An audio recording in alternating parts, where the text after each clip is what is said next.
sebelum kita mulai pembelajaran materi pada hari ini, pada siang hari ini, sebelumnya sama-sama mari kita mulai dengan membaca basmalah terlebih dahulu. Bismillahirrahmanirrahim. Ya, lanjut untuk pembahasan saya pada hari ini itu dengan tema Jazirah Arab, yaitu dengan tema kondisi Jazirah Arab sebelum datangnya Islam. Sebagaimana yang kita ketahui bahwasanya Jazirah Arab sebelum datangnya Islam itu disebut dengan zaman jahiliyah. Ya, biasa kita sebut itu dengan zaman kebodohan. Nah, maksud dari kebodohan ini bukannya kebodohan dari pintar sih. Ya, sebagaimana yang kita ketahui bodoh di sini itu dalam hal pikiran sama akidah. Yang dimana akidah pada masa hari itu, pada zaman itu sangat was-was gitu loh. Bahasanya sangat banget apa gitu lah. Pokoknya kayak gitu dah. Nah, ya bodoh di sini itu dalam kondisi akidah yang sangat memprihatinkan ya. Jadi jahiliyah itu bodoh bukan berarti bodoh sifat akal pikiran ya. Di sini dijelaskan bahwasanya akidah mereka yang kurang.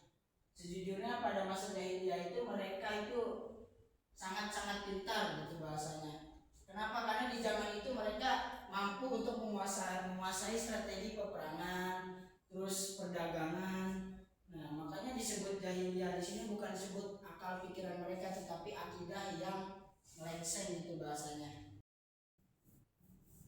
Ya, sebagaimana yang tadi kita ketahui bahwasanya bodoh itu dalam akidah melencengnya, dalam maksud melencengnya akidah mereka. Jadi bukan dalam hal pikiran saja. Bahwasanya di sini pun dijelaskan dalam jahiliyah lebih dari sekedar bodoh, yaitu ada kerusakan moral. Yang dimana mereka itu pada zaman jahiliyah itu orang-orang Quraisy, kafir Quraisy maupun suku-suku lainnya itu bukan hanya meninggal di satu tempat, yaitu mereka itu terus berjalan-jalan mengikuti keadaan geografis suku atau cuaca gitulah biasa disebut. Nah, langsung yang selanjutnya itu ada kekacauan sosial, yang dimana itu mereka itu yang setiap ada masalah sedikit langsung munculnya peperangan, seperti ada peperangan Dubai, Dasal gitu biasa disebut. Jadi sedikit ada percekcokan langsung timbul peperangan. Nah, di sini juga ada praktik keragaman sosial, yaitu dengan berbasis kepercayaan yang jauh dari moral. Nah, seperti mana yang tadi sudah dijelaskan bahwasanya di zaman jahiliyah itu mereka sangat melecehkan akidah gitu, sangat anti gitu loh bahasanya dengan akidah. Nah, lanjut untuk bagian yang di sini ada fondasi geografis yang membentuk karakter. Tadi sudah dijelaskan bahwasanya mereka di zaman jahiliyah itu para suku-suku itu tidak hanya menyepi di satu tempat, yaitu ketika kondisi panas mereka mencari cuaca yang sejuk, yang dimana mereka itu setiap perpindahan cuaca selalu membawa tenda-tenda mereka supaya mereka bisa mengkondisikan cuaca mereka di sana untuk tempat tinggal seperti itu. Nah, di sini ada Hijaz, Mekah, Madinah, Thaif. Ya, dimulai dari suku Quraisy.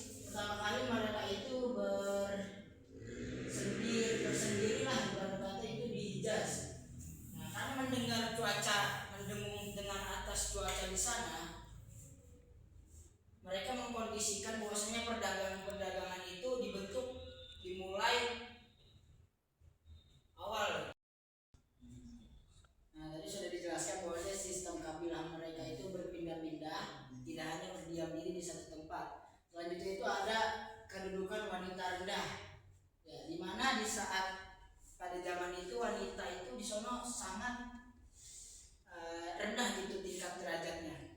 Banyak banget yang diperbudak, ada juga yang rela dijadikan bahan pelampiasan nafsu mereka, ya kan, dimana kedudukan wanita di saat itu sangatlah minim, rendah gitu posisinya. Lanjutnya itu ada minimnya pendidikan. Kenapa di saat pada zaman itu disebut zaman jahiliyah? Karena bisa juga disebut dengan minimnya pendidikan, di mana pendidikan di sana itu menyangkut dengan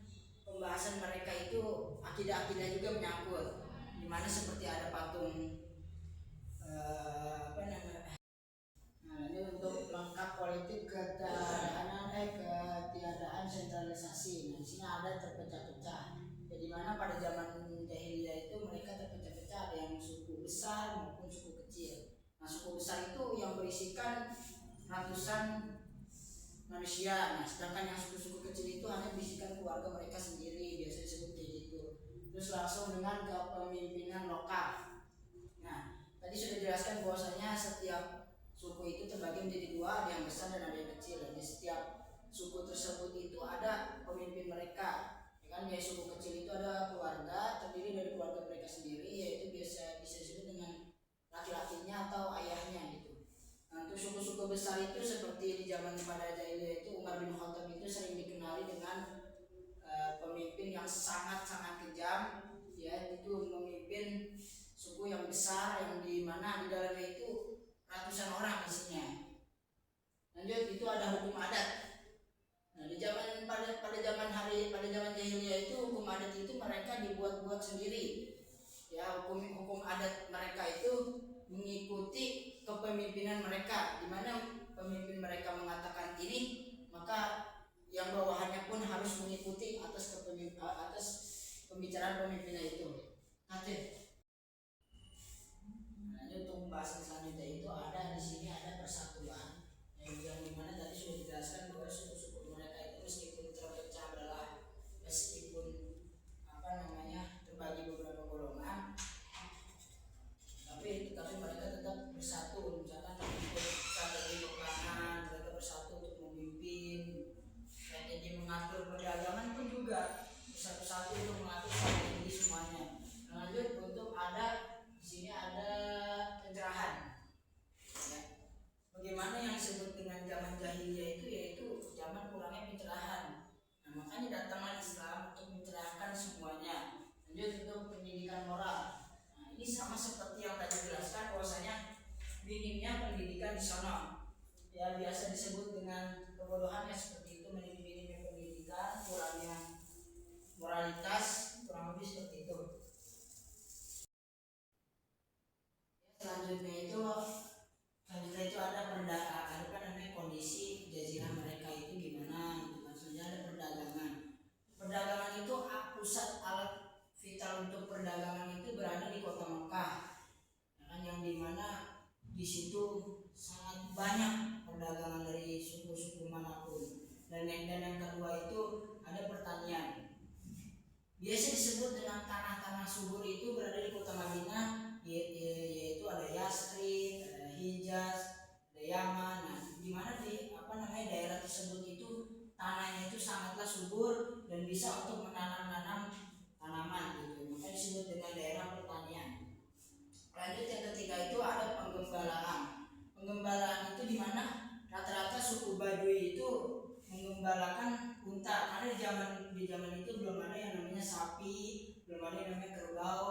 Ya, di zaman pada jahiliyah itu sering banyak hewan-hewan itu, hanya unta, burung, gajah, itu domba pun sudah ada, itu mereka menggembala. Dan rata-rata mereka yang mengorbankan gembala mereka itu hanya unta, ya.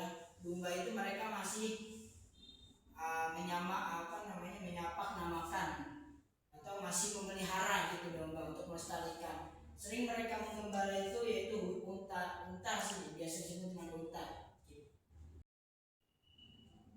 Ya, selanjutnya ada moralitas dan budaya yang sangat mencolok.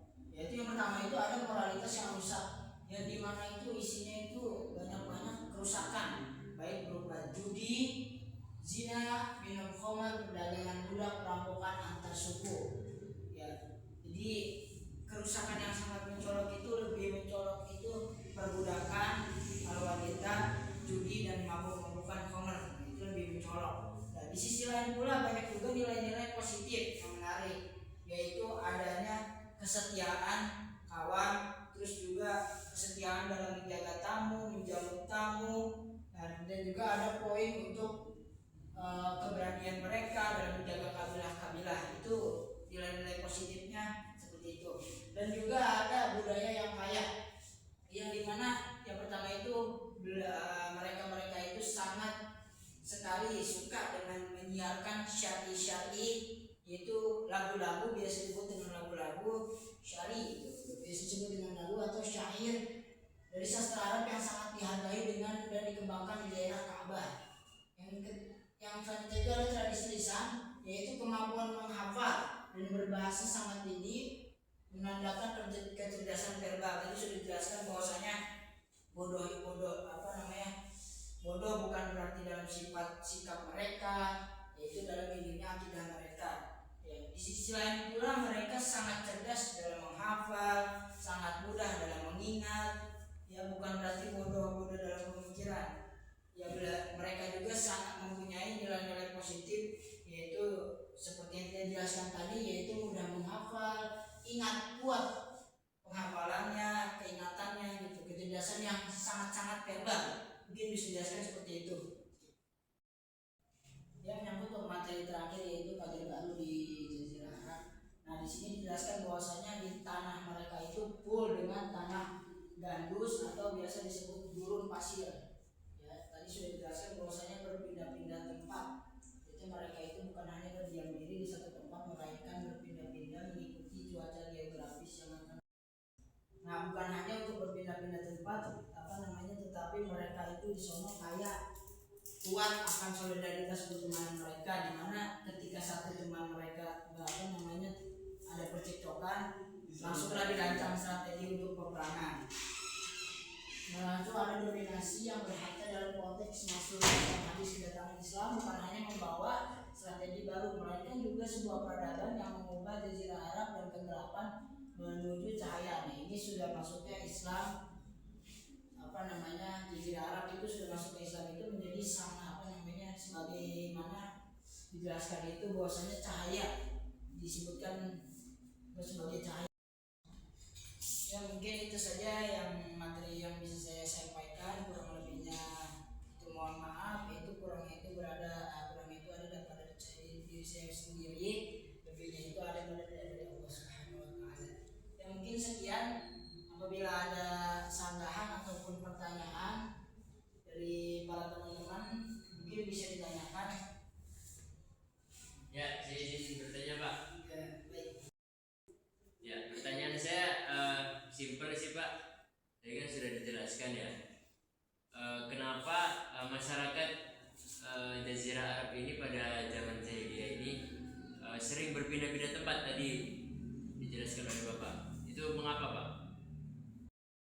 Ya, baik, pertanyaan yang sangat bagus. Itu mengapa pada saat itu Jazirah Arab selalu berpindah-pindah tempat ya?